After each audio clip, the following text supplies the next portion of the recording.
Bismillahirrahmanirrahim. Welcome back, students. In the last lab, we have seen details about the data types, containers, input, outputs, and operators in Python. We have go through different operators in the last of lab 2. Uh, we see the details of the comparison operators, arithmetic operators, logical operators, bitwise operators, assignment operators, and special operators like identity operator, which is and is not, membership operator, in and not in, uh, and other is instances also a special operator. In today's lab, we will discuss the control flow statements and functions in Python. Control flow statements are the statements that control the order in which your code will be executed or the code is executed. Control flow statements are if-else statements, switch statements, and loops are generally known as control flow statements because they are the statements that are controlling the flow of the program. So we will start with the Python if-else statement. There are three statements in if-else: the if, elif, and else. These are statements that are used for decision making in Python. We will start with the if statement. The if statement syntax is if, the test expression, the full colon, and then the indent, and then the statements. Last lab में हम लोगों ने देखा था कि कैसे हम लोग मुख्तलिफ डेटा टाइप्स के ऊपर काम करते हैं. कुछ हम लोगों ने ऑपरेटर्स देखे थे, फिर हमने स्पेशल ऑपरेटर्स देखे थे. आज की जो लैब है वो बेसिकली कंट्रोल फ्लो स्टेटमेंट्स और फंक्शंस के ऊपर है. कंट्रोल फ्लो स्टेटमेंट्स वो स्टेटमेंट्स होती हैं जो आपके प्रोग्राम के फ्लो को कंट्रोल कर रही होती है. मींस कि आपका प्रोग्राम जिस तरतीब से लिखा हुआ है उसी तरतीब से चलेगा या इसकी तरतीब को आप चेंज कर सकते हो. तो जो पहले कंट्रोल फ्लो स्टेटमेंट्स हैं वो इफ एल्स की स्टेटमेंट आती है, फिर उसके बाद लूप्स आते हैं. इफ एल्स की स्टेटमेंट में हम स्टार्ट करें तो पाइथन के अंदर हमें तीन स्टेटमेंट्स मिलती हैं: इफ की, एल इफ की और एल्स की. तो अगर हम इस तरफ आ जाए, ये मेरे पास एक आपको नजर आ रहा है कि एक यहाँ पे एक फ्लो चार्ट है, ठीक है, जो इफ की कंडीशन को चेक कर रहा है कि इफ टेस्ट एक्सप्रेशन ट्रू है तो वो इफ की बॉडी को एग्जीक्यूट करेगा, फॉल्स है तो वो बॉडी से नेक्स्ट स्टेटमेंट पे चला जाएगा, बॉडी को स्किप कर देगा. तो इफ स्टेटमेंट के अगर सिंटेक्स को देखें, ये इफ आ रहा है, ठीक है. इफ हम सबसे पहले लिखते हैं कीवर्ड है, फिर टेस्ट एक्सप्रेशन लिखते हैं. टेस्ट एक्सप्रेशन जो कि A greater than B, A less than B, A equal to B, जो भी आपकी टेस्ट एक्सप्रेशन होगी वो चेक होगी. अगर वो टेस्ट एक्सप्रेशन के बाद हम ये फुल कॉलन इंसर्ट करते हैं. ये फुल कॉलन इंसर्ट करना बहुत जरूरी है. अगर आप ये फुल कॉलन इंसर्ट नहीं करते हैं, ठीक है, आप ये फुल कॉलन इंसर्ट नहीं करते हैं तो आपका ये सिंटेक्स एरर आएगा यहाँ पे. तो उसके बाद फिर हम इंडेंट देते हैं. इंडेंट के बाद फिर आपके पास स्टेटमेंट्स आ रही होती है. पाइथन में कहीं भी हमारे पास ब्रेसेस नहीं होती हैं. आपको बताया कि बॉडी लूप की है, स्टेटमेंट की है, किसी भी है तो हम इंडेंट से उसको रिप्रेजेंट करते हैं, ठीक है. पाइथन में इंडेंट जो है वो उसको रिप्रेजेंट कर रहा होता है कि ये आपके पास इंडेंट है, इंडेंट कि ये आपके पास बॉडी है. The program evaluates a test expression and will execute the statement only if the test expression is true. If test expression is false, the statement S is not executed. The Python interrupts non-zero values as true, none and zero interpreted as false.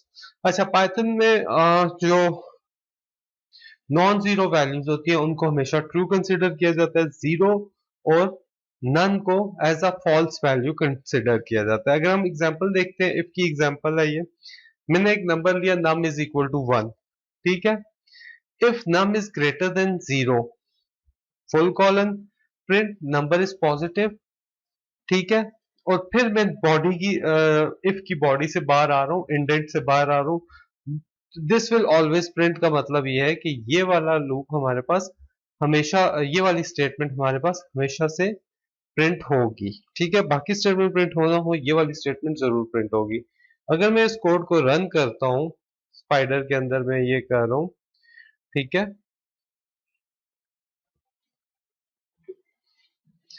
तो मैंने एक नम लिया 5, number is positive, मैं इसको run करता हूँ तो this will print always, जो प्रिंट है वो ऑलवेज होगा, ठीक है। इफ जीरो, जीरो का मतलब ये है कि ये हमेशा फॉल्स ही होगा, ठीक है। इफ वन कर देता हूँ, जो नॉन जीरो वैल्यूज है उस पे करें तो आपके पास number is positive, this will print always, तो वन के स्टेट में ये हमेशा रन होगा, ठीक है। यानी कि टेस्ट एक्सप्रेशन नहीं है। और अगर if num is greater than और इक्वल टू वन, अब मैं इसको प्रिंट करता हूँ तो वो स्टेटमेंट मेरी ट्रू है तो ये एग्जीक्यूट होगा। नम इज ग्रेटर देन और इक्वल टू वन किया हुआ है, नम इज -5 कर दे, ठीक है। अब इसको रन करके देखें, मेरी स्टेटमेंट फॉल्स है तो बॉडी एग्जीक्यूट नहीं होगी, मेरे पास नेक्स्ट लाइन पे ये चीज चली गई है। तो इफ एल्स में जो चीज इस वक्त यहाँ मैं समझाना चाह रहा था वो ये कि 0, -1 एंड नन, तो ये हमेशा आपके पास फॉल्स ही होंगे, ये कभी ट्रू हो नहीं सकते हैं। और अगर कोई पॉजिटिव नंबर है तो वो हमेशा ट्रू ही रहेगा। अब आते हैं इफ एल्स के ऊपर। इफ एल्स का सिंटेक्स देखें, if test expression full colon body of if, ठीक है, एल्स फुल कॉलन और body of else with indent, indent के साथ आपको मिल रही है। अगर हम इसके फ्लो चार्ट के ऊपर आए तो फ्लो चार्ट आपको नजर आ रहा है यहाँ पे कि टेस्ट एक्सप्रेशन को पहले चेक किया जाएगा, ठीक है। अगर टेस्ट एक्सप्रेशन ट्रू है तो आपके पास बॉडी एग्जीक्यूट होगी, फॉल्स है तो बॉडी ऑफ एल्स एग्जीक्यूट होगी,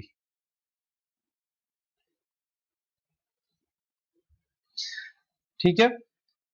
एल्स अगर एक ट्रू नहीं होता तो एल्स के ऊपर हम जंप कर जाते हैं। इसकी एग्जांपल देख लेते हैं कि जैसे नम -1 है, ये ऑलवेज फॉल्स होगा, ठीक है। सॉरी नहीं, ये तो नम को मैं एक वैल्यू दे रहा हूँ, नम -1 है। अगर नम ग्रेटर देन 1 0 होगा तो पॉजिटिव नंबर है, एल्स नेगेटिव नंबर है। इसमें सिर्फ आपके पास दो ही ऑप्शन है, ठीक है। या ये ट्रू होगा तो आपके पास इफ की आ जाएगी, वरना वो एल्स के ऊपर मूव कर जाएगा। एल्स बाकी सारी कंडीशंस पे अप्लाई होगा, ठीक है। वो greater than equal, less than equal, सारों पे अप्लाई हो जाएगा। तो इस इसकी एग्जांपल देखते हैं। कंट्रोल 1 जो है वो कमेंट्स और अनकमेंट के लिए होता है, ठीक है। ये इफ एल्स आ रहा है, इधर मैंने num is equal to -1 greater than 0 positive और ये नेगेटिव है। इसको मैं रन करता हूँ तो मेरे पास नम -1 था तो नेगेटिव नंबर आ रहा है और statement out of the body, indent के बगैर जो मेरे पास स्टेटमेंट्स है वो आउट ऑफ द बॉडी है, ठीक है। मेरे पास अब यहाँ पे कंट्रोल एग्जीक्यूशन है, नम इज इक्वल टू -1 आ गया, ठीक है। नम 1 इज लेस देन 0, यहाँ के बजाय नेक्स्ट स्टेटमेंट के बजाय वो एल्स में हो गया और फिर नॉर्मल एग्जीक्यूशन कंटिन्यू हुई है। अगर मैं इसको कोई पॉजिटिव नंबर देता हूँ और फिर रन करता हूँ तो फिर मेरे पास पॉजिटिव नंबर प्रिंट हो रहा है और statement out of the body, क्योंकि जो out of the body statement है वो तो हमेशा आएगी। अब इसके बाद हमारे पास आ रहा है L if. L if nested को भी आप एक तरह से देख सकते हो। एल्स इफ की जगह हमारे पास पाइथन में जो कीवर्ड अवेलेबल है वो एल इफ है, ठीक है। अगर मैं इसकी सिंटेक्स की बात करूं, पहले इफ एक्सप्रेशन चेक होगी, फिर एल्स इफ चेक होगा और फिर आखिर में अगर एल्स इफ की कोई एक्सप्रेशन ट्रू नहीं होती है तो फिर हम एल्स के ऊपर आ जाएंगे कि बाकी सारी एक्सप्रेशंस के लिए जो चीज आएगी वो ये आ जाएगी, ठीक है। तो यहाँ पे देखें जो फ्लो डायग्राम है वो कह रही है टेस्ट एक्सप्रेशन ऑफ इफ अगर ट्रू है तो बॉडी ऑफ इफ एग्जीक्यूट होगी और ऑपरेशन एग्जिट कर जाएगा, यानी आप इफ एल्स से बाहर आ जाएंगे। अगर वो फॉल्स है, अगर आपकी ये टेस्ट एक्सप्रेशन फॉल्स रिजल्ट कर रही है तो वो एल इफ को चेक करेगा। अगर एल इफ ट्रू है तो बॉडी ऑफ एल इफ जाएगी, अगर वो फॉल्स है तो वो एल्स के ऊपर चला जाएगा। इसकी अगर मैं एग्जांपल देख लूं तो मेरे पास अब पॉजिटिव नेगेटिव और जीरो नंबर भी बीच में एक आ रहा है। तो जीरो तो ना तो पॉजिटिव है ना ही जीरो नेगेटिव नंबर है। तो उस केस में हम क्या करेंगे, मैंने एक नंबर लिया, ठीक है, if number is greater than zero, positive number है। अगर नंबर जीरो है तो वो जीरो है, और अगर ना जीरो है ना पॉजिटिव नंबर है तो वो नेगेटिव नंबर होगा। तो एल इफ एल्स के अंदर कोई कंडीशन नहीं होती है। एल्स उन तमाम कंडीशंस पे अप्लाई होता है जो इफ और एल इफ के लिए फॉल्स होंगी, ठीक है। बाकी सारी कंडीशन यहाँ पे एल्स के आगे आप बॉडी टेस्ट एक्सप्रेशन नहीं लिखते हो, एल्स तो आगे ये, तो इफ एल इफ और फिर सारा कुछ आ रहा होता है। इसको अगर मैं रन करके देखूं तो आप देख रहे हो नंबर जीरो है, बॉडी ऑफ सिर्फ जीरो एग्जीक्यूट हुई है। इफ की जो एल इफ है सिर्फ वो एग्जीक्यूट हुआ है। अगर मेरे पास पॉजिटिव नंबर है, ठीक है, तो सिर्फ बॉडी ऑफ इफ एग्जीक्यूट हुई है। और अगर मेरे पास नेगेटिव नंबर है तो ना इफ होगा ना एल इफ होगा, सीधा सीधा आपके पास एल्स स्टेटमेंट पे आ जाएगा।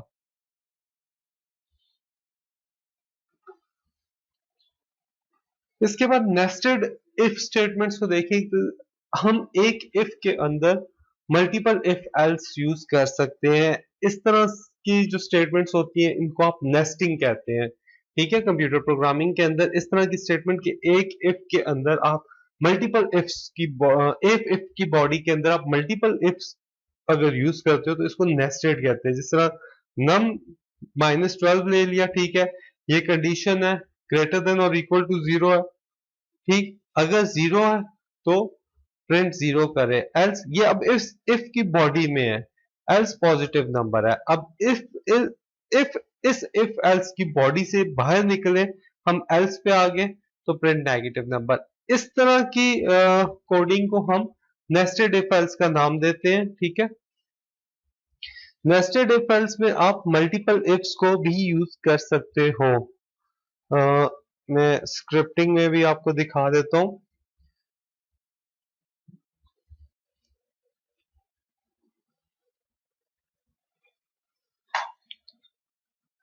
ऊपर वाले को मैंने कमेंट नहीं किया। ये आप देख रहे हैं नेस्टेड की एग्जांपल को अगर मैं रन करूंगा तो मेरे पास अगर -12 है तो फिर नेगेटिव नंबर ये एल्स वाला आ रहा है। अगर मैं यहाँ पे जीरो करता हूँ, ठीक है, अब जीरो में क्या होगा, ये कंडीशन ट्रू है, इसके अंदर आएगा, इसके अंदर फिर इफ एल्स है। जीरो है कि पॉजिटिव, जीरो नहीं है तो फिर वो नेगेटिव पॉजिटिव नंबर है। नेगेटिव वाला इस पे केस इसलिए नहीं आएगा क्योंकि हमने पहले ही उस पे एक बाहर का चेक लगाया हुआ तो वो ग्रेटर देन ही जीरो है। रन करें तो जीरो आ रहा है, और इसी तरह पॉजिटिव नंबर लिखेंगे तो आपके पास पॉजिटिव नंबर आएगा। नेगेटिव नंबर लिखेंगे तो आपके पास जो बाहर वाला इफ एल्स है वो वहीं से ही इफ से एल्स पे चला जाएगा। तो ये नेस्टेड की एग्जांपल थी। हम नेस्टेड ऑपरेशंस भी परफॉर्म कर सकते हैं। इफ एल्स के बाद जो दूसरी एक्सप्रेशन है, जो बॉडी जो स्टेटमेंट को control, body of execution, body of program या बॉडी ऑफ कोड को कंट्रोल कर रही होती है, वो है वाइल लूप्स। लूप्स के में सबसे पहले हम वाइल लूप को देखते हैं। पाइथन के अंदर जो है वो while loop is used to iterate over a block of code as long as the test expression remains true, ठीक है। जब तक वाइल की टेस्ट एक्सप्रेशन ट्रू होती है, वाइल की बॉडी एग्जीक्यूट होती रहेगी, ठीक है। जैसे ही टेस्ट एक्सप्रेशन फॉल्स होगी आपके पास लूप एग्जिट कर जाएगा, ठीक है। यहां से देख रहे हैं ये लूप एग्जिट कर रहा है। जैसे ही मेरे पास टेस्ट एक्सप्रेशन फॉल्स हुई मेरे पास लूप एग्जिट कर रहा है। तो इसकी अगर एग्जांपल देख लें, मेरे पास एक वाइल लूप की एग्जांपल है, product of numbers in a list, ठीक है। मेरे पास एक लिस्ट है 10 20 30 40 50 की। अब मुझे इन लिस्ट का प्रोडक्ट फाइंड आउट करना है। अब ये मैं या तो 5 स्टेटमेंट्स लिख के करूं या मैं एक स्टेटमेंट को 5 दफा रन करूं। तो मेरे पास जो ज्यादा एफिशिएंट मेथड है वो ये है कि मैं एक स्टेटमेंट को 5 दफा रन करूंगा तो वो ऑटोमेटिकली मुझे मिल जाएगा। तो मैंने प्रोडक्ट इज इक्वल टू 1 ले लिया, आई में 0 रख दिया। प्रोडक्ट इज इक्वल टू 1 क्यों, क्योंकि प्रोडक्ट में जब भी किसी और के नंबर के प्रोडक्ट से मल्टीप्लाई होगा तो आपके पास जो प्रोडक्ट आइडेंटिटी है वो 1 है। मल्टीप्लिकेटिव आइडेंटिटी 1 है, एडिटिव आइडेंटिटी 0 है। आइडेंटिटी वो जो किसी और नंबर में ऐड या मल्टीप्लाई हो, उससे कोई इसका असर चेंज, इफेक्ट चेंज ना हो। जैसे 1 को आप किसी भी नंबर से मल्टीप्लाई करो वो वही नंबर रहेगा, 0 में आप कोई भी नंबर ऐड करो वो वही नंबर रहेगा। यहाँ पे जो एज अ 0 है ये इंडेक्सिंग के लिए यूज हो रहा है, ठीक है। while I is less than length of list, जब तक I जो है वो लेंथ ऑफ लिस्ट से कम रहेगा, ठीक है। अब लेंथ ऑफ लिस्ट निकालेंगे तो आपके पास 1 2 3 4 5 आ जाएगी, ठीक है। जब तक I की वैल्यू 5 से कम नहीं हो जाती तब तक ये लूप चलता रहेगा। तो product list of I into product, तो 10 इंटू 1 10 आ जाएगा। अब प्रोडक्ट के अंदर 10 है, ठीक है। उसके बाद हम इसको जो है वो शॉर्ट फॉर्म में इस तरह भी लिख सकते हैं, product multiply equal list of I, या product is equal to list of I into product. आपकी मर्जी है कि आप जो भी लाइन लिखें, आप क्या तो ये लिख सकते हो या ये दोनों का मतलब एक ही है। उसके बाद मुझे अब आई में इंक्रीमेंट भी करना है, ठीक है। आई में अब आई प्लस 1 0 प्लस 1, अब आई में 1 है। अगेन 1 इज लेस देन 5, आपके पास प्रोडक्ट में पहले 10 था, अब 10 इंटू आई में अब 1 है, तो अब आपके पास 20 जो है वो लिस्ट ऑफ आई 20 को है, तो 10 इंटू 20 और फिर आई में इंक्रीमेंट अप टू सॉन, आखिर में आपके पास प्रोडक्ट प्रिंट हो जाएगा। परसेंट एस की जगह मैं डॉट फॉर्मेट को हमेशा बेहतर समझता हूँ यूज करना, डॉट फॉर्मेट और प्रोडक्ट, क्योंकि जो आपने यहाँ पे एम्प्टी दिया वहां पे ऑटोमेटिकली प्रोडक्ट आ जाएगा, ठीक है। अगर यहाँ पे मैं 0 1 दूंगा तो 0 दूंगा तो भी यही आएगा, 1 तो खैर है ही नहीं है, तो यही मेरे पास प्रिंट होके आ रहा होगा। इसको अगर मैं पाइथन में रन करके देखूं, ठीक है, ये व्हाइल लूप की एग्जांपल आ रही है मेरे पास, ठीक है। तो ये मेरे पास प्रोडक्ट आ रहा है इस लिस्ट का 10 20 30 40 जो भी आपके पास आ रही है। यहाँ पे जैसे मैंने आपको कहा था कि अगर हम 0 देंगे तो भी मेरे पास यही आएगा, 1 देंगे तो शायद एरर आएगा, ठीक है, क्योंकि 1 आउट ऑफ इंडेक्स है। प्रोडक्ट ऑफ डॉट फॉर्मेट में अब यहाँ पे आप अगर लिस्ट को प्रिंट करवाना चाहते हो तो वो लिस्ट भी आ जाएगी, मगर फिर आपको वहां पे नंबरिंग देनी पड़ेगी। तो ये हमारे पास था व्हाइल लूप। इसी तरह हमारे पास पाइथन में फॉर लूप आ जाता है। अच्छा, लूप में जब भी आप देखेंगे तो फुल कॉलन जो है वो आपको लाजमन लगाना है। अगर आप फुल कॉलन नहीं लगाओगे कंट्रोल फ्लो स्टेटमेंट्स के एंड पे या टेस्ट एक्सप्रेशन के एंड पे ऊपर कंट्रोल फ्लो स्टेटमेंट में, तो आपके पास एक सिंटेक्स एरर जनरेट होगा। इसी तरह फॉर लूप आ जाता है। फॉर लूप की for element in sequence, full colon और बॉडी ऑफ फॉर, ठीक है। एग्जांपल देख रहे हैं, जैसे अगर इसको मुझे फॉर लूप से करना, फॉर नम इन लिस्ट, जब तक लिस्ट के अंदर नंबर्स रहेंगे, इन जो है ना आपको पता है कि नम को चेक करेगा और नम की जो डेटा टाइप है वो इंटीजर है, तो वो ऑलरेडी देखेगा कि लिस्ट में जितने भी इंटीजर्स हैं तब तक ये चलता रहेगा, ठीक है। For num in list print type of num, ठीक है, टाइप ऑफ नम ले आ जाएगा आपके पास इंटीजर, और प्रोडक्ट आ रहा है, ठीक है, प्रोडक्ट आ जाएगा जी into num, product is equal to product into num, वही जो ऊपर मैंने आपको बताया था, आपने ये स्टेटमेंट यूज करें या product is equal to product multiply by num use करें, एक ही बात है। तो इसमें आप आखिर में आप प्रोडक्ट ले रहे हो। इसको अगर पाइथन में मैं आपको रन करके दिखाऊं तो मेरे पास ये आ रहा है,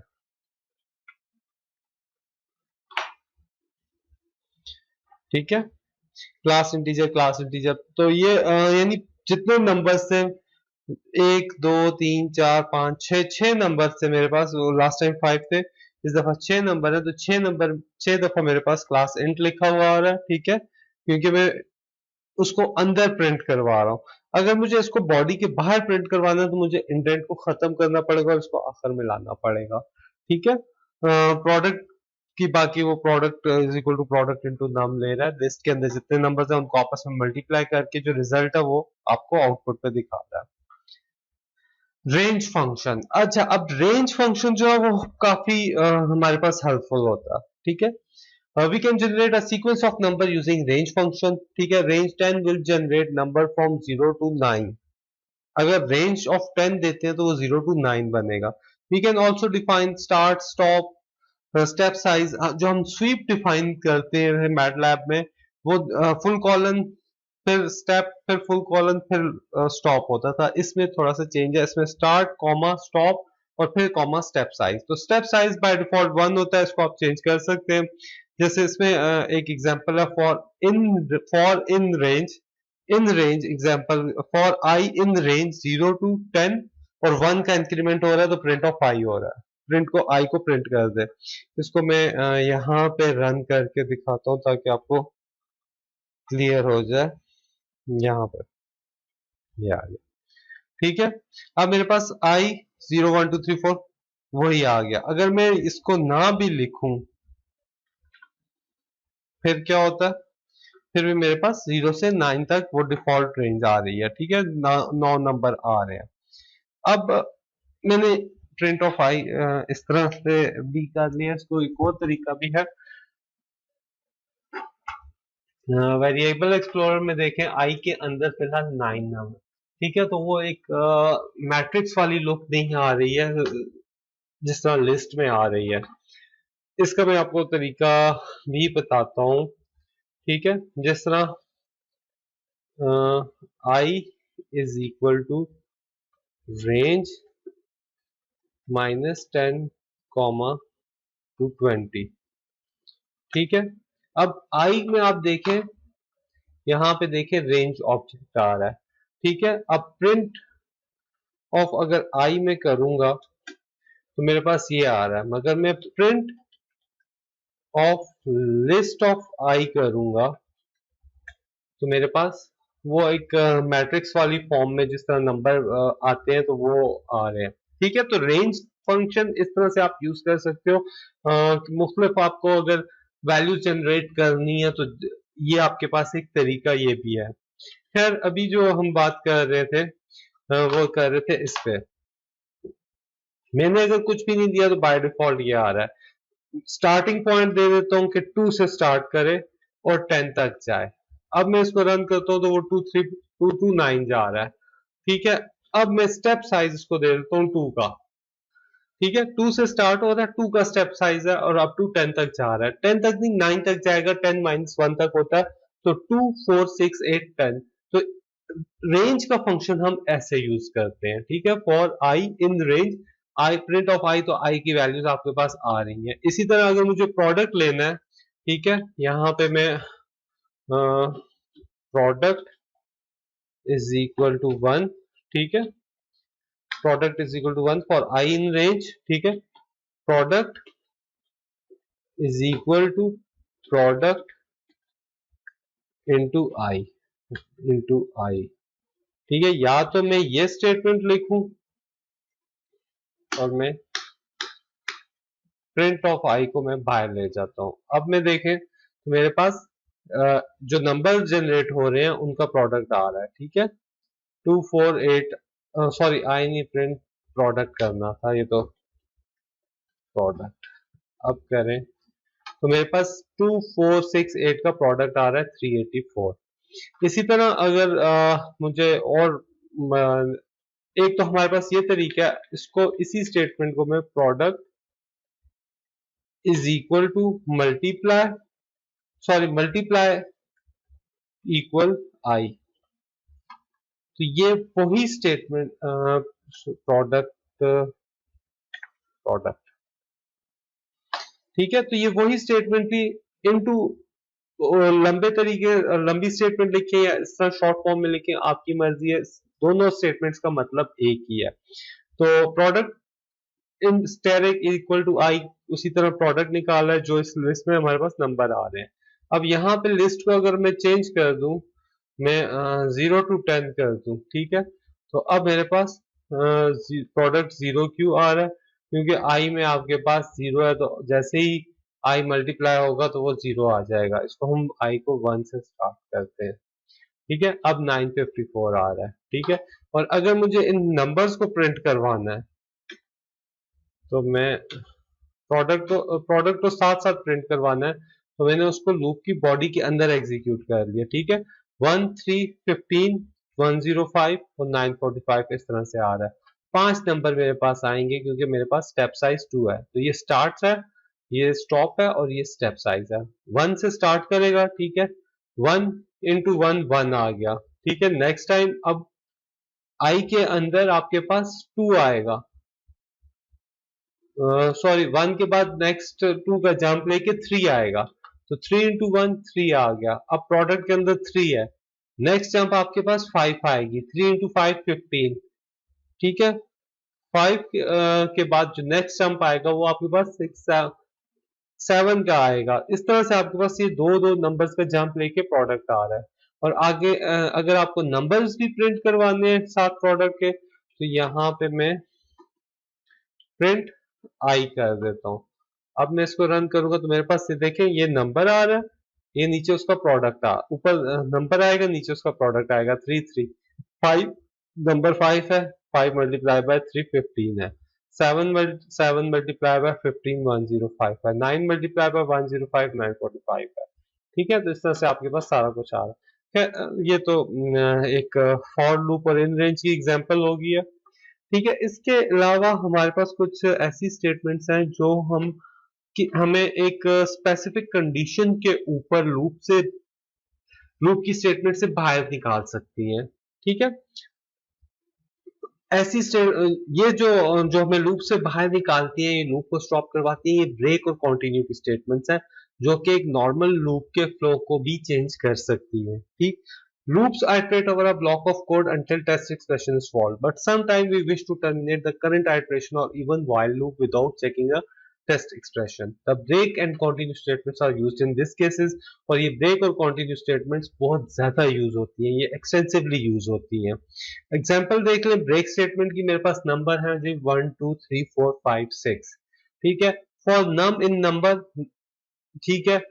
अब यहाँ पे लूप आपके पास आना चाहिए 6 तक। फॉर नम इन नंबर आपके पास लूप रन होगा 6 तक, जब तक नंबर्स के अंदर नम इंटीजर प्रेजेंट रहेंगे, क्योंकि नम की डेटा टाइप इंटीजर है, जब तक इस लिस्ट के अंदर इंटीजर्स आएंगे तब तक ये लूप एग्जीक्यूट होता रहेगा। मगर मैं यहाँ पे कह रहा हूँ print if num is equal to 4, तो ब्रेक कर दे, एल्स प्रिंट नम होता रहे, ठीक है। ये बॉडी इफ की बॉडी से बाहर है, ये एल्स लिखे या ना लिखे वो उसको एग्जीक्यूट करता रहेगा, ठीक है। ये इफ की body if num is print num, ठीक है, ब्रेक करेगा। और दूसरा else print in the else loop print outside for the for loop. और ये इसको अगर हम पाइथन में रन करके देखें तो शायद ज्यादा बेहतर समझ आए। ये आ रहा है, ठीक है, कंट्रोल 1 करते हैं, इसको मैं क्लियर कर दूं ताकि, ठीक है। 1 2 3 नम स्टार्ट हुआ 1, 1 is not equal to 4, number print हो गया, ठीक है, नंबर प्रिंट हो गया 1। उसके बाद हम आगे सेकेंड में, ठीक है, 2 में 2 is not equal to 4, number print हो गया। 3 पे आया, 3 is not equal to 4, condition false है, और बस नंबर प्रिंट हो गया। उसके बाद 4 पे आया तो 4 is equal to 4, loop break कर रहा है, ठीक है। ये ब्रेक का मतलब है कि ये यहां से लूप अब खत्म हो जाएगा। फॉर से हम बाहर आएंगे, ठीक है, तो बाहर आके हमने आउटसाइड ऑफ फॉर लूप हमने हाँ, कर दिया है, ठीक है। ये एल्स जो है ये इस इफ के साथ है। अगर मैं इसको यहां पे करूं और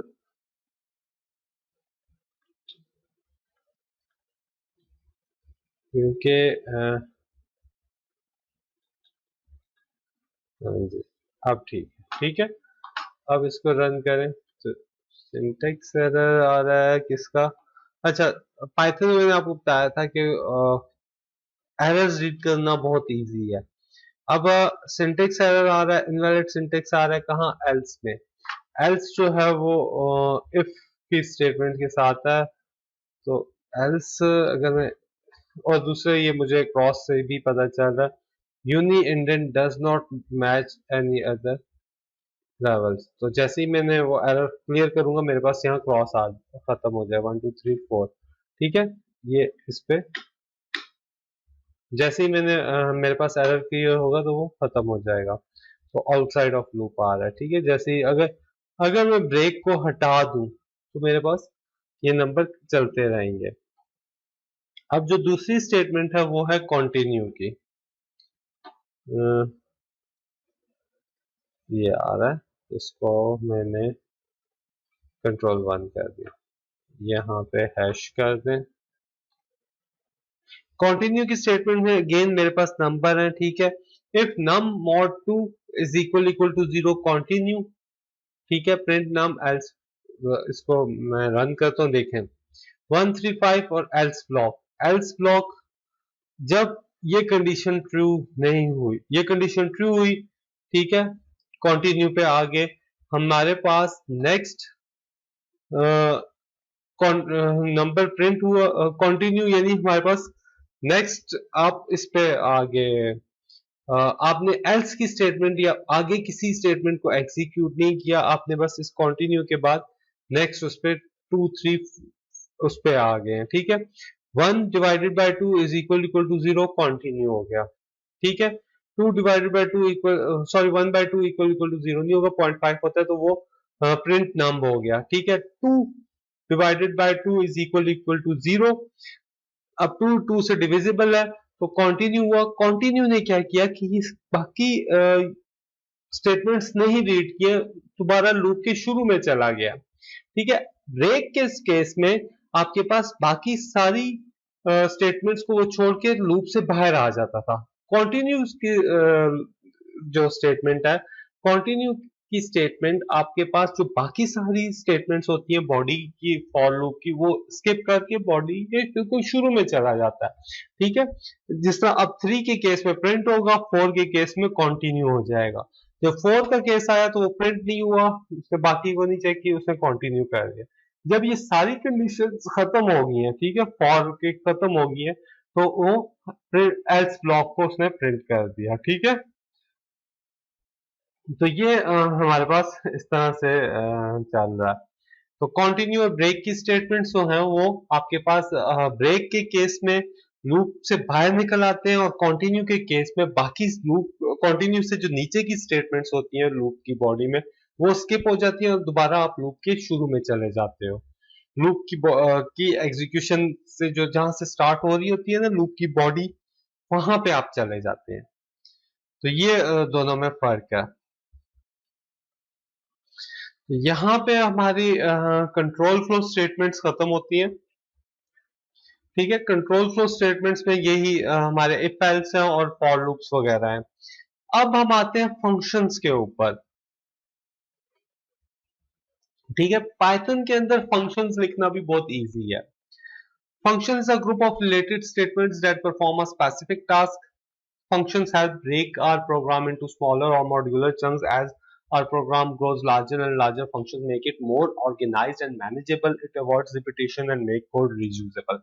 Functions का सबसे बड़ा फायदा तो यही है कि वो रिपीटेशन और को अवॉइड करता है और कोड रीयूजेबल होता है, कि अगर आपको एक पीस ऑफ कोड बार बार यूज करना है तो आप उसको लिखने के बजाय उसका फंक्शन बना लो और उसको फंक्शन कॉल कर लो, तो वो आपके पास ज्यादा इजी रहेगा। दूसरा, ऑर्गेनाइज, जब आप एक बहुत बड़ा प्रोग्राम लिख रहे होते हैं तो एक नहीं 2 या 3 बंदे लिख रहे होते हैं।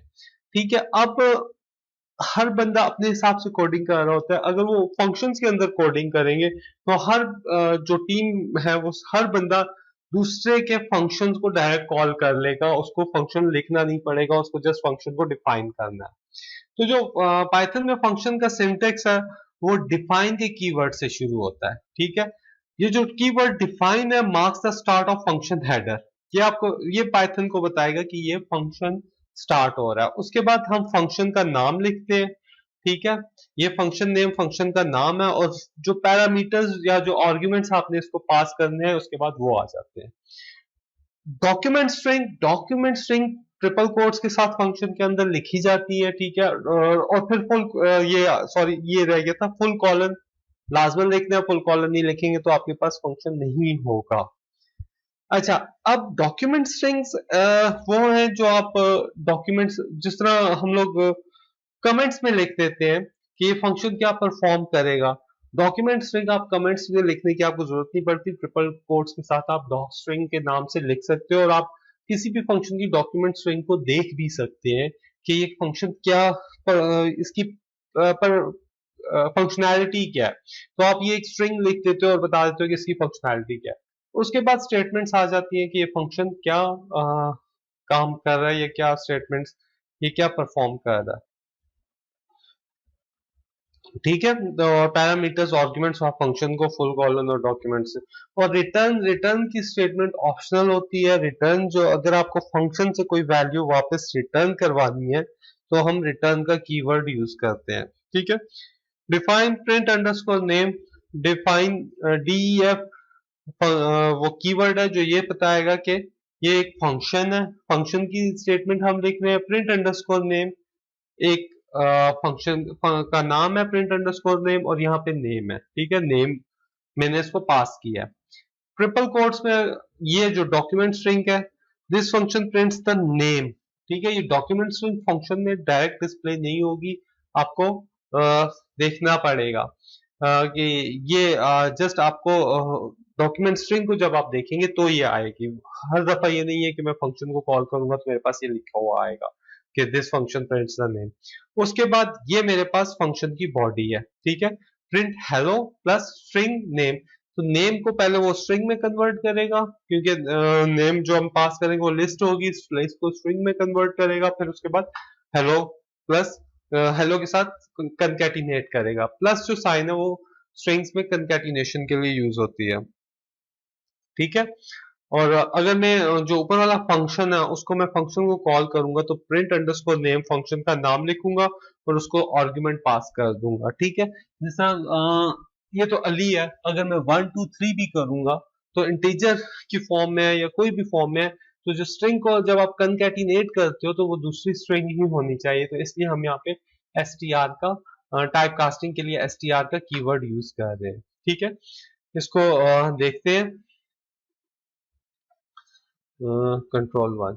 ठीक है, और ये मेरा फंक्शन कॉल हो रहा है। एक मिनट, ये आ गया। ठीक है, अब मैं इसको रन कर रहा हूँ। ठीक है, इनवैलिड सिंटेक्स आ रहा है कहाँ पे, यहाँ पे 88 पे। ठीक है, लाइन के आगे ये मुझे नजर आ रहा है कोड एनालिसिस इनवैलिड सिंटेक्स आ रहा है कि ये कोई चीज डिफाइन नहीं कर रहा क्योंकि वो मैंने उसको ऐसा कमेंट दिया हुआ था।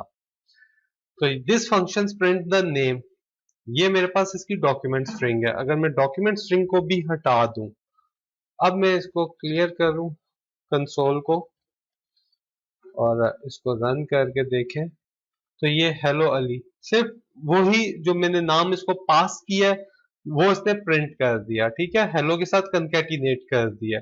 अब मुझे देखना है कि ये मेरा जो फंक्शन है, ठीक है, वो फंक्शन कर क्या रहा है। अगर मुझे कीवर्ड्स आपको मैंने बताया था रीसेट ऑल का मतलब है कि सारे कीवर्ड्स क्लियर कर दे, सारे वो क्लियर कर दे, वेरिएबल्स सारे क्लियर कर दे। ठीक है, क्लियर ऑल कंसोल को क्लियर करने के लिए होता है। ये क्यों नहीं हुआ। और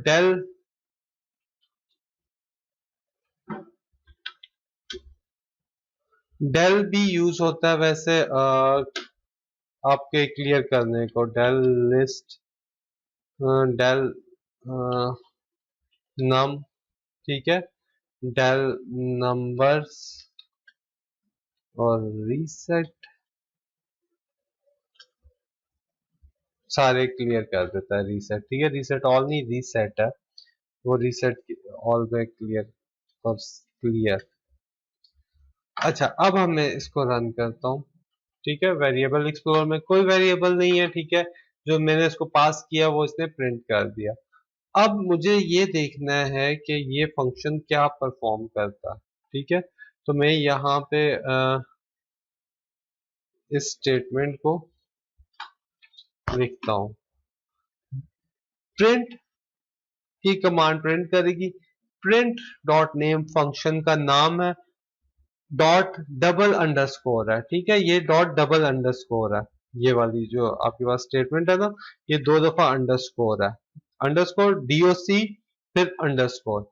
तो किसी भी फंक्शन की आपने डॉक्यूमेंट स्ट्रिंग देखनी हो तो हम double underscore dot double underscore और नेम डॉट नेम उस फंक्शन का नाम, ठीक है, जिस तरह इस फंक्शन का नाम प्रिंट अंडरस्कोर नेम है तो डॉक आ रहा है, तो ये आपके पास इस फंक्शन की डॉक्यूमेंट स्ट्रिंग को प्रिंट करने के लिए यूज होता है, ठीक है। डॉक्यूमेंट स्ट्रिंग का आ गया। रिटर्न स्टेटमेंट मैंने आपको बताया था कि रिटर्न स्टेटमेंट आपके पास एक ऑप्शनल होती है, और अगर आपको फंक्शन के अंदर से कोई वेरिएबल वापस रिटर्न करना होता है, ठीक है, तो आप ये रिटर्न स्टेटमेंट को यूज करते हैं। इसकी एग्जांपल ले लें, जैसे गेट सम की एग्जांपल है, ठीक है, मैंने underscore sum is equal to 0, variables का नाम आप स्टार्ट कर सकते हो अंडरस्कोर से, ठीक है, इसमें कोई हर्ज नहीं है। मैं अगर इसमें देखूं, मैंने इसमें अंडरस्कोर नहीं यूज किया हुआ, मगर वेरिएबल्स का नाम आप अंडरस्कोर से भी स्टार्ट करोगे तो भी कोई मसला नहीं है। मैं आपको यहाँ पे दिखा देता हूँ, underscore sum is equal to 0, तो मेरे पास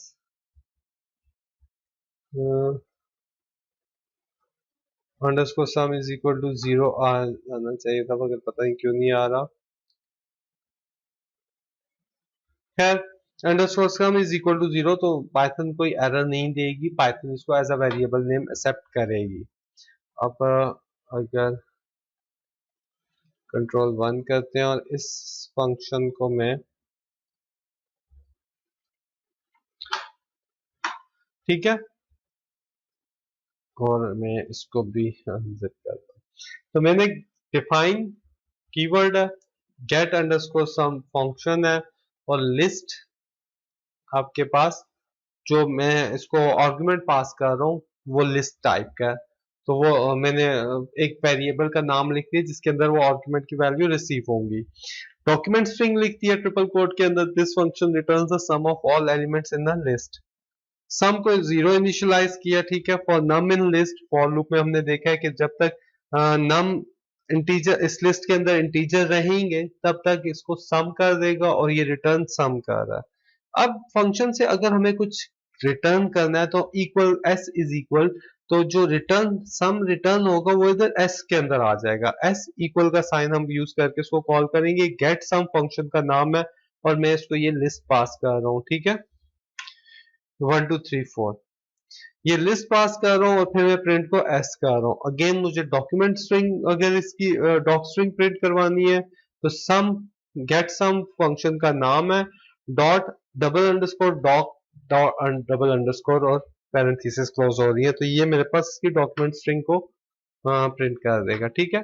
ये अब मेरे पास 1 प्लस 2 प्लस 4 प्लस 3 का सम है वो 10 है, वो आ रहा है, और ये तो लिस्ट में आप और भी नंबर बढ़ाते जाओ, 5 6 7, तो वो एड अप होते जाएंगे, ठीक है, 28 हो गया।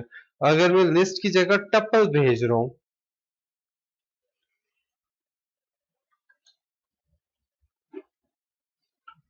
तो भी मेरे पास चल रहा है, ठीक है, क्योंकि उसको मैंने बताया कि जो भी यहाँ पे आपके पास रिसीव हो रहा है वो उसके अंदर आपके पास जब तक इंटीजर्स हैं तब तक आप उसका प्रोडक्ट लेते रहोगे, और अगर मुझे ये डॉक्यूमेंट स्ट्रिंग नहीं चाहिए तो मैं इसको कमेंट कर देता हूँ, ये वाली स्टेटमेंट नहीं चाहिए तो मुझे सिर्फ सम मिल रहा है, ठीक है।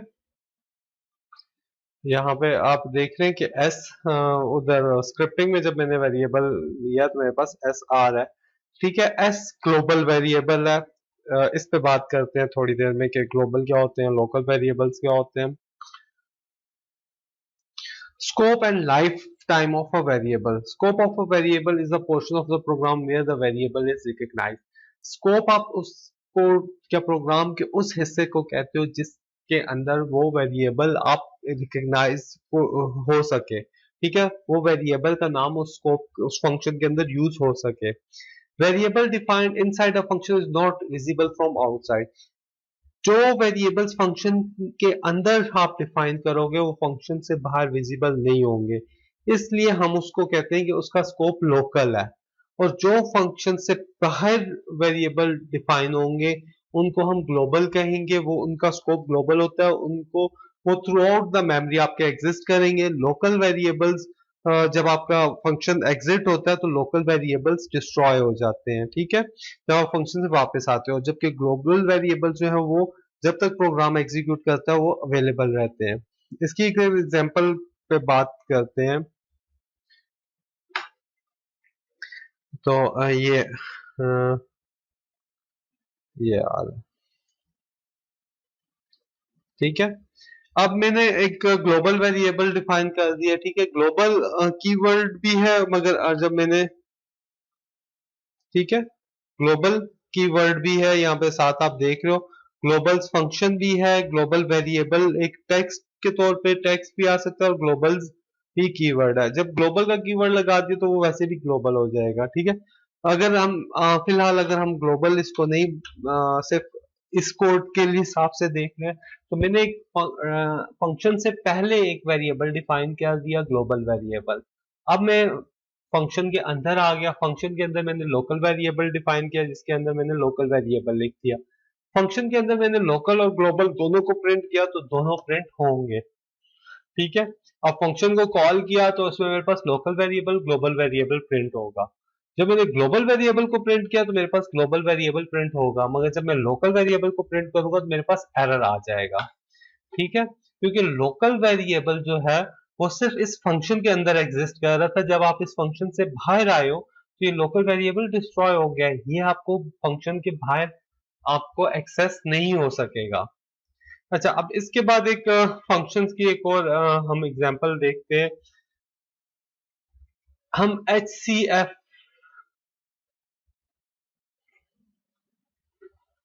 ठीक है, test calling Python program to print highest common factor of 2 और फिर टाइप ऑफ फंक्शंस देखते हैं, ठीक है। अच्छा, अब एज एन एग्जांपल हम देखते हैं एक प्रोग्राम के मेरे पास एक प्रोग्राम है जो दो नंबर्स का highest common factor find out करेगा। अब यहाँ पे ये इफ एल्स की कंडीशन को आप देखें तो बहुत एफिशिएंट यूज हुआ है। आप इसको इस तरह से भी यूज कर सकते हैं, ठीक है। डिफाइन अगेन कीवर्ड है फंक्शन का कंप्यूट HCF, उसका नाम है A और B, उसको जो आर्गुमेंट पास हुए हैं वो है, ठीक है। डॉक्यूमेंट स्ट्रिंग मैंने ले लिया computing HCF of 2 numbers. Document string लिखे या ना लिखे आपकी मर्जी है, लिखना बेहतर रहता है कि एक अच्छी प्रोग्रामिंग प्रैक्टिस है कि कोई और बंदे को अगर देखना हो कि आपका ये प्रोग्राम क्या ऑपरेशन परफॉर्म कर रहा है तो वो डॉक्यूमेंट स्ट्रिंग से देख सकता है, आपका जो फंक्शन है उसकी देख सकता है कि वो क्या उसकी फंक्शनैलिटी है। अच्छा, अब ए और बी में से जो स्मॉलर नंबर है मैं वो चूज कर रहा हूँ। Smaller is equal to B if A is greater than B else ए।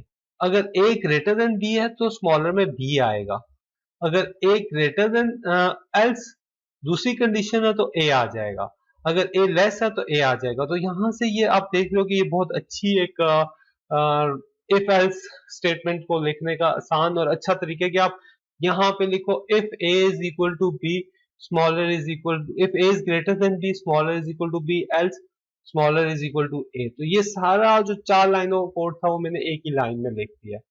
अच्छा, HCF इज इक्वल टू 1 क्योंकि मुझे प्रोडक्ट देखना है, ठीक है। अभी इंडेंट जो 4 है वो उससे ये जो 1 2 3 4 इंडेंट है ये बता रहे हैं कि मैं इस फंक्शन में हूँ। अब मैंने फॉर लूप लगा दिया, इन रेंज 1 से स्मॉलर प्लस 1 तक जा रहा हूँ, ठीक है। A mod I smaller is equal to 0 and B mod I equal to 0। अगर दोनों का रिमाइंडर आपके पास 0 आता है तो वो HCF आपके पास होगा, रिटर्न HCF है। अब मैं 12 और 14 को पास करूंगा तो मेरे पास उसका HCF आ जाएगा। इस केस में देख लें 0 1 2, 0 1 के ऊपर num1 num2 आ जाएगा और कंप्यूट HCF, ठीक है, जो 2 है उसको मैं डायरेक्ट यहाँ से फंक्शन को कॉल कर रहा हूँ स्ट्रिंग प्रिंट के अंदर से कि वो num1 num2 को करे। अगर आप यहाँ पे r इज इक्वल टू या h इज इक्वल टू करना चाहो तो उस तरह से भी आप कर सकते हो, ठीक है। HCF2 अब देखिए 12 और 14 का जो दोनों जिस नंबर से डिविजिबल है, जो हाईएस्ट नंबर जिससे 12 और 14 डिविजिबल है वो 2 है। इसके बाद 14 डिविजिबल होता है 7 से, मगर 7 12 से डिविजिबल नहीं होता। अब मैं कोई ऐसा नंबर रखूं जो 12 और 18 का करें तो मेरे ख्याल 6 आएगा, ठीक है, क्योंकि 6 वो हाईएस्ट नंबर है, जो 6 2 आर 12 एंड 6 3 आर 18, 6 से ऊपर जो है कोई ऐसा नंबर नहीं है जो दोनों पे डिविजिबल हो। तो ये हाईएस्ट कॉमन फैक्टर की डेफिनेशन भी यही है, बेसिक डेफिनेशन है, पहले हम लोगों ने काफी पहले इस चीज को पढ़ा था। अच्छा, अब आते हैं टाइप्स ऑफ फंक्शन। फंक्शंस की दो टाइप्स हैं बेसिकली पाइथन में, बिल्ट इन फंक्शंस और user defined functions. Built in function वो फंक्शन है जो पाइथन के अंदर हमें अवेलेबल है और हम उसको नॉर्मली यूज करते हैं, जैसे एब्सोल्यूट है, ऑल है, dir है, div मोड है, ठीक है, div mod, print quotient and remainder as a tuple, और इनमरेट है, इनमरेट जो है वो एड अप करता है, ठीक है। इनमरेट का फंक्शन हमने पहले ऊपर भी यूज किया था लिस्ट के अंदर आई थिंक, ठीक है। तो यूजर डिफाइंड फंक्शन वो फंक्शंस होते हैं जिनको आप खुद डिफाइन करते हो, ये बिल्ट इन फंक्शन नहीं होते, ये हम खुद डिफाइन करते हैं। इनका एडवांटेज क्या है? एक तो ये कि बहुत बड़े प्रोग्राम को ये जहां पे आपका कोड बार बार रीयूज हो रहा होता है, आप उसको कम करके लिख सकते हो एक ही दफा और बार बार उसको कॉल किया जा सकता है, दोबारा बार लिखने के बजाय हम उसको कॉल कर लेते हैं। दूसरा ये कि एक बहुत बड़े प्रोग्राम को आप छोटे छोटे सेगमेंट्स में कर देते हो ताकि वो इजीली मेंटेन और डिबग और समझे जा सके, ठीक है। A programmer working on large project can divide workload with many different functions। जो प्रोग्रामर्स हैं जिनके पास बहुत बड़े प्रोग्राम्स लिखने होते हैं, जिन्होंने वो अपना वर्कलोड इस फंक्शन से डिवाइड कर लेते हैं कि मैं एक प्रोग्रामर ये फंक्शन लिख रहे, एक प्रोग्रामर ये, तो इस तरह वो अपना वर्कलोड डिवाइड कर लेते हैं। इसमें एग्जांपल देखते हैं, एक एग्जांपल है कैलकुलेटर की। अब इस एग्जांपल के अंदर हमारे पास कंट्रोल फ्लो स्टेटमेंट्स भी यूज हो रही है, ठीक है, मेरे पास फंक्शंस भी यूज हो रहे हैं। डिफाइन फंक्शन है ऐड का, ए प्लस बी रिटर्न कर रहा है, मल्टीप्लाई का फंक्शन है, सब्ट्रैक्ट का फंक्शन है और डिविजन का फंक्शन है। उसके बाद यहां से मेरे पास शुरू हो रहा है प्रोग्राम शुरू हो रहा है, select option 1 for addition, 2 for subtraction, 3 for multiplication और 4 फॉर डिवीजन। अब चॉइस यहां से इंटर यूजर जो है वो चूज करेगा कि उसने कौन सा ऑपरेशन परफॉर्म करना है, आइदर उसने एडिशन करनी है, सब्ट्रैक्शन करनी है, मल्टीप्लिकेशन करनी है या डिवीजन करनी है, ठीक है। तो जो भी आप चॉइस यूज करोगे आप दो नंबर्स के ऊपर ही ऑपरेशन परफॉर्म करोगे। आप देख रहे हैं आर्गुमेंट्स तो हम ए और बी में वैल्यूज ले लेते हैं, इंटर फर्स्ट नंबर और enter second number, num one num two में। अगर यूजर चॉइस 1 करता है, ठीक है, तो क्या करें, print addition of 0 1 and 2 is dot format. Format आपको पता है उसको यूज करेगा कि यहाँ पे क्या है, यहाँ पे नम वन आएगा, यहाँ पे नम टू आएगा और यहाँ पे ऐड का जो रिटर्न होगा वो आपके पास इस पे आ रहा होगा, ठीक है। अगर चॉइस इनवैलिड चॉइस होती है तो एल्स के केस में चला जाएगा कि आपके पास चॉइस गलत है। अब एल्स इफ नेस्टेड और एल्स की ये बहुत एक अच्छी एग्जांपल है, ठीक है। इसको अगर मैं रन करूं तो वो मेरे पास ये मेन्यू आ गया, उसके बाद ऑप्शन आ गई। ऑप्शन कोई भी अगर सपोज मैं 5 करता हूँ, ठीक है, नंबर मेरे पास लेगा मगर इनवैलिड चॉइस देगा, ठीक है। अगर मैं ये इसके अंदर लिखूं नंबर को तो मुझे 5 दफा ये नंबर्स लिखने पड़ते हैं, इसलिए मैंने पहले लिखे हुआ। दोबारा इसको रन करके वैलिड चॉइस के साथ देखते हैं 4, ठीक है, 4 divided by 2 is equal to 2। तो इस तरह से मेरे पास ये एक एग्जांपल थी कैलकुलेटर की। इसके बाद हम देखते हैं आर्ग्यूमेंट्स को। फंक्शन के आर्ग्यूमेंट्स ही 3 तरह के हो सकते हैं, ठीक है। जिस तरह अब आर्ग्यूमेंट्स वो चीजें होती है जो हम फंक्शन को वैल्यूज हम फंक्शन को पास करते हैं, जैसे इस केस में नेम और मैसेज जो है ये एक आर्ग्यूमेंट है, ठीक है। और हेलो 0 1 नेम और मैसेज आपका प्रिंट कर रहा है ये फंक्शन, ठीक। अगर मैं इस फंक्शन को कॉल करता हूँ, ग्रीट का नाम है फंक्शन का, ग्रीट अर्ली और गुड मॉर्निंग, तो मेरे पास डिस्प्ले पे लिखा हुआ आ जाएगा गुड मॉर्निंग। मगर अगर मैं एक आर्ग्यूमेंट इसको पास करूंगा तो ये मेरे पास एरर देगा। तो अब हम आर्ग्यूमेंट्स की टाइप पे बात करते हैं, तो डिफॉल्ट और 3 तरह के डिफॉल्ट आर्ग्यूमेंट्स हैं, कीवर्ड आर्ग्यूमेंट्स है और आर्बिट्ररी आर्ग्यूमेंट्स है। डिफॉल्ट आर्गुमेंट्स ऐसे आर्गुमेंट्स कि हम इक्वल से उसको असाइन कर देते हैं कि अगर आप कोई मैसेज कोई वैल्यू उसको नहीं देते हो तो डिफॉल्ट जो वैल्यू होती है वो फंक्शन ले लेगा, अगर आप वैल्यू भेजते हो तो डिफॉल्ट वैल्यू आपकी रिप्लेस हो जाती है। जैसे इस केस में मैसेज में मैंने डिफॉल्ट वैल्यू गुड मॉर्निंग रख दी है।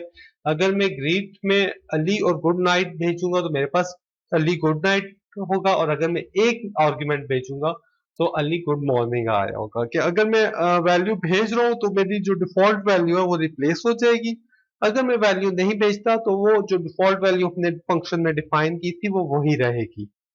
ठीक है। अच्छा, अब एक चीज है कि हम लोगों को जो डिफॉल्ट वैल्यूज होती हैं वो नॉन डिफॉल्ट वेरिएबल्स के बाद लिखना एक अच्छा प्रैक्टिस है। उसकी वजह ये कि आप अगर यहाँ पे आप मैसेज, अब इस केस में आप ग्रीट अली करते हो तो मैसेज में अली आ जाएगा, नेम मिसिंग हो जाएगा, तो डिफॉल्ट वैल्यू रिप्लेस हो जाएगी, तो नेम जो है वो उस तक वैल्यू जाएगी ही नहीं। तो कोशिश यही होती है कि जो आपके डिफॉल्ट वैल्यूज वाले वेरिएबल्स हैं आप उनको बाद में डिफाइन करो, नॉन डिफॉल्ट को पहले कर लो। अच्छा, इसके बाद आ जाते हैं कीवर्ड आर्ग्यूमेंट्स। कीवर्ड आर्ग्यूमेंट्स हमें वेरिएबल लेंथ आर्ग्यूमेंट्स जो है वो हम पास कर सकते हैं कीवर्ड्स आर्ग्यूमेंट्स को यूज करके। कीवर्ड्स आर्ग्यूमेंट्स के लिए हम लोगों को स्टैटिक कीवर्ड्स का कीवर्ड यूज करना पड़ता है। अब कीवर्ड्स में अब देखा जाए तो ये की है और ये उसकी वैल्यू है, ये की है ये वैल्यू है। यहाँ पे हम ये डिफाइन नहीं कर रहे हैं कि हम कितने वेरिएबल्स भेज रहे हैं, हम जितने की वैल्यूज के हिसाब से भेजेंगे उतने ही हमारे पास यहाँ पे आ जाएंगे। ठीक है। इस केस में आप देख रहे हैं की वर्ड का नाम यूज हो रहा है, कीज नेम है और की वर्ड मैसेज, तो हम कीज को यूज कर रहे हैं और जो उन कीज के अंदर जो वैल्यूज असाइन होंगी वो आपके पास यहाँ पे प्रिंट हो जाएंगी। तीसरा आ जाते हैं आर्बिट्ररी आर्ग्यूमेंट्स। आर्बिट्ररी आर्ग्यूमेंट जब आपको पता ही ना हो कि आपने फंक्शंस को कितने आर्ग्यूमेंट पास करने हैं, यानी आप एक दो या मैक्सिमम के लिए अगर हमें लिखना है तो हम ये लिख सकते हैं। ठीक है। जिस तरह ग्रीट और इस केस में जो आर्बिट्ररी होते हैं उनके साथ हम एक स्टैटिक और नेम्स ले देते हैं। ठीक है। जिस तरह मुझे से इस फंक्शन में मुझे मल्टीपल नेम्स भेजने हैं, मुझे नहीं पता मैं इसमें 4 नाम भेजता हूँ, 5 नाम भेजता हूँ, 6 नाम भेजता हूँ, तो ठीक है, उस चीज के लिए ये फिर हमारे पास आर्बिट्ररी फंक्शन यूज होते हैं। अब इसमें प्रिंट नेम, ठीक है, दिस फंक्शन प्रिंट नेम आ रहा है। ठीक है। फॉर नेम्स इन नेम, जब तक नेम्स जो है लिस्ट है उसके अंदर नेम रहेंगे, ठीक है, उस तब तक ये प्रिंट हेलो ग्रीटिंग और फॉर्मेट 0, तो हेलो जब जितने भी नाम है वो सारे इसमें प्रिंट होते जाएंगे, हेलो अली, हेलो साद, हेलो अदनान, हेलो जुबैर, इस तरह से ये प्रिंट होते जाएंगे। रिकर्जन एक फंक्शन के अंदर से उसी फंक्शन को कॉल करना रिकर्जन कहलाता है, और ये जो रिकर्जन है ये हमारा बहुत सारा टाइम भी बचा देता है। ठीक है। रिकर्जन फंक्शंस जहाँ हमें लूप्स यूज करने पड़ते हैं वहां पे हम उन लूप्स को अवॉइड करते हुए रिकर्सिव फंक्शंस को यूज कर सकते हैं, उसी फंक्शन के अंदर से उसी को ही कॉल करने को रिकर्जन कहते हैं। इसकी एग्जांपल आपके पास आ रही है फैक्टोरियल की। ठीक है। मेरे पास एक फंक्शन है फैक्टोरियल, उसको मैं एक नंबर पास कर रहा हूँ। ठीक है। अगर नंबर में 1 है तो रिटर्न 1 कर दे, एल्स जो नंबर है उसको मल्टीप्लाई करे फैक्टोरियल ऑफ नम माइनस 1 के साथ। इन जिस केस मैंने 5 पास किया है, ठीक है, अब यहाँ पे आएगा तो 4 का फैक्टोरियल कॉल होगा, 4 में जब आएगा तो फिर 3 का, 2 का, 1 का, और फिर ऑनवर्ड आपके पास ये कैलकुलेशन होगी। इसमें एक स्टैक बनता जाएगा आपके पास कि फर्स्ट 5 आ गया, फिर 4 आ गया, फिर 3 आ गया, फिर 2 आ गया, फिर 1 आ गया, और फिर जो 1 का रिजल्ट आएगा 1 इंटू 1, फिर 2 इंटू 2 इंटू 1, फिर 3 इंटू 2, फिर 4 इंटू, जो भी रिजल्ट आएगा वो आपके पास आके एड अप होता जाएगा। तो ये मेरे पास अब ये फंक्शन की बॉडी के अंदर से ही मैं दोबारा फंक्शन को कॉल कर रहा हूँ। इस चीज को हम रिकर्जन कहते हैं या रिकर्सिव कॉल कहते हैं कि आप फंक्शन को फंक्शन के अंदर से ही बार बार कॉल कर रहे हो। इसका एडवांटेज भी है और कुछ डिसएडवांटेजेस भी है। एडवांटेज ये है कि recursive function make the code look clean and elegant, आपको बहुत ज्यादा नहीं लिखना पड़ रहा। अगर इसी की जगह मैं इफ लूप या फॉर लूप लूं और फिर इफ की कंडीशन चेक करता रहूं तो मेरे पास code more than 5 to 6 lines बनेगा, तो उसको मैं क्लीन और एलिगेंट लुक के लिए मैं रिकर्सिव कॉल्स को यूज कर रहा हूँ. A complex task can be broken down into simple sub-problems using recursion or sequence generation is easier while with recursion than using with nested iteration. तो वही बात होगी कि nested iteration से sequence generation recursion से बनाना बहुत easy है बजाय nested iteration के करें तो. डिसएडवांटेज ये कि रिकर्जन में आपको जो स्टैक बन रहा होता है एक तो उसकी वजह से आपके पास लॉट मेमोरी जो है वो जाया मेमोरी ज्यादा यूज होती है लूप्स की निस्बतन आपके पास रिकर्सिव में मेमोरी ज्यादा जाया होती है और ये इनएफिशिएंट कॉल्स होती है. Logic behind recursion is how to follow through. क्यों अगर अगर कहीं पे फंक्शन के अंदर कोई मिस्टेक हुई है तो रिकर्जन में वो ट्रेस को डिबग फॉल्ट को ट्रेस करना बहुत मुश्किल हो जाता है. ठीक है, उसको कोड को डिबग करना थोड़ा सा मुश्किल हो जाता है. इसके बाद हम आते हैं मॉड्यूल्स पे. अब modules refers to files containing Python statements and definition. Modules होते हैं वो आपके पास ऐसा फाइल्स हैं, ठीक है, जिसके अंदर आपके पास पाइथन के फंक्शंस और स्टेटमेंट्स और डेफिनेशंस पड़े हुए हैं. ठीक है, हम अपने मॉड्यूल्स भी डिफाइन कर सकते हैं और उसको इंपोर्ट कर सकते हैं और पाइथन के मॉड्यूल्स भी हम एक्सपोर्ट कर सकते हैं. अगर मुझे कोई मॉड्यूल अपने वर्क स्पेस में इंपोर्ट करना है तो इंपोर्ट का कीवर्ड है एग्जाम्पल में. आप कोई भी मॉड्यूल देख सकते हैं, जैसे इस केस में एग्जाम्पल है और एग्जाम्पल मॉड्यूल के अंदर ये ऐड का फंक्शन पड़ा हुआ है तो मैं एग्जाम्पल डॉट ऐड के थ्रू उसको कॉल कर सकता हूँ. मुझे दोबारा से उस मॉड्यूल का कोड को अपने फंक्शन में लिखने की जरूरत नहीं है. ठीक है, पाइथन के जो स्टैंडर्ड मॉड्यूल्स हैं वो बहुत सारे हैं. ठीक है, इस केस में देख लें import maths math dot pi. ठीक है, तो import date and time dot now. Date and time module के अंदर डेट टाइम का फंक्शन है, उसके अंदर नाउ का फंक्शन जो है मैं वो कॉल कर रहा हूँ. ठीक है, तो ये इंपोर्ट करके आप उनको फंक्शंस को कॉल कर सकते हैं जो ऑलरेडी एक फाइल के अंदर पड़े हुए हैं. इंपोर्ट विथ रीनेमिंग के आप मॉड्यूल्स को रीनेम भी दे सकते हो. जिस तरह अब यहाँ मैथ्स डॉट पाई की जगह अगर मैं उसको इंपोर्ट मैथ्स एज एम कर रहा हूँ तो मैं एम डॉट पाई को कॉल करूंगा, मैं बल्कि मैथ्स डॉट पाई को मुझे कॉल करने की जरूरत नहीं होगी. इस तरह से हमारे पास थोड़ा कन्वेंशंस इजी हो जाती हैं, कॉल करने में भी इजी रहता है, याद भी रहता है और जो रीनेमिंग है वो पूरी बड़े फाइल्स नेम्स को छोटे अल्फाबेट से साइन कर देती है. From import statement. ठीक है, फ्रॉम इंपोर्ट स्टेटमेंट ये कि अगर एक फाइल से मुझे एक जस्ट एक फंक्शन को इंपोर्ट करना है, मुझे पूरी फाइल इंपोर्ट नहीं करनी है तो मैं फ्रॉम और इंपोर्ट स्टेटमेंट यूज करूंगा. फ्रॉम डेट एंड टाइम, इस डेट एंड टाइम की फाइल से सिर्फ ये वाला मॉड्यूल इंपोर्ट करे, बाकी मॉड्यूल इंपोर्ट ना करे. ठीक है, इंपोर्ट ऑल नेम्स, अगर मुझे सारा इंपोर्ट करना है, सारी फाइल इंपोर्ट करनी है, सारे फंक्शंस इंपोर्ट करने हैं तो इंपोर्ट स्टैटिक का नाम आ जाता है फ्रॉम और स्टैटिक का. Directory dir built in function है कि जो आपको ये बताएगा कि इस मॉड्यूल के अंदर कौन कौन से आपके पास फंक्शंस अवेलेबल हैं. ठीक है, जैसे इंपोर्ट मैथ कर रहा हूँ और dir मैथ कर रहा हूँ तो मैथ्स के अंदर जितने भी मेरे पास मॉड्यूल्स अवेलेबल हैं वो सारे मैं रन कर सकता हूँ. इसको मैं करके दिखा देता हूँ आपको. Import maths. ठीक है, अब मैथ dir math.